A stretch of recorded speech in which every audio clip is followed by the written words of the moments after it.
Pranoj gjithë kënd tjetër të flasin në emër të protestës, por partinë e Sali Berishës nuk e pranoj dot kurrë si përfaqësues të protestës.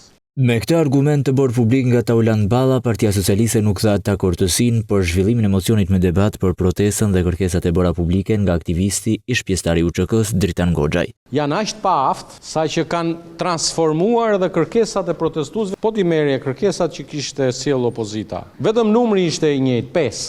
Dhe vetëm pika e parë e kërkesës ishte e njëjtë, dorëheqja e qeverisë.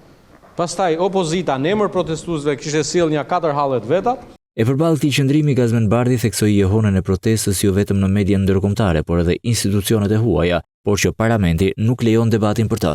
Nuk kemi pretenduar të bëjmë zëdhënësin e qytetarëve, dhe kjo është arsyeja pse kemi kërkuar një debat në Kuvendin e Shqipërisë, dhe ne nuk mund të sillemi sikur qytetarët nuk kanë shqetësime. Duke ndalur tek kërkesa për dorëheqje e kryeministrit Edi Rama, e adresuar edhe në mocionin me debat të kërkuar nga opozita, Balla i sfidoi këtë të fundit për mocion vot besimi. 28 firma mblidheni, sillni kërkesën për mocion mos besimi.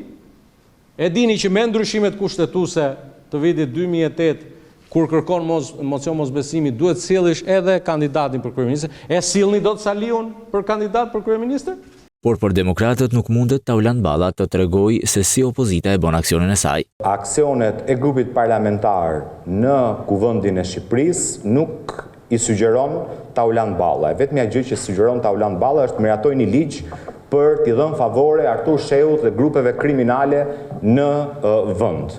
Socialistët kishin një përgjigje të prerë edhe për idenë e kufizimit të mandateve të një kryeministri. As në Gjermaninë që njohun dhe në asnjë nga republikat parlamentare që njohun të konsoliduara, nuk ka kufizim mandatesh, por në rastin e republikave parlamentare kufizimin e mandateve ta bën vetëm vota e popullit, nuk ta bëjnë rregullat në kushtetutë.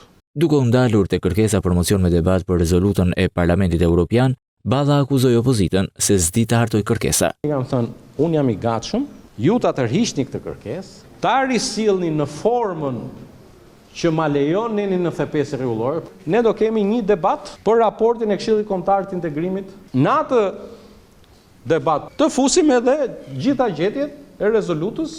Bardhi i konsideroi fletrufe qëndrimit e socialistëve mbi elemente apo personazhe të caktuara të protestës. Për deklaratat e kreut të BDI, Ali Ahmeti, Bardhi tha se po keq përdoret nga qeveria shqiptare, teksa po ashtu shqetësues e sheh qëndrimin e Ballës lidhur me një qëndrim të mundshëm të organizatës së veteranëve të luftës së UÇK-s për Tahir Sinanin dhe jo vetëm.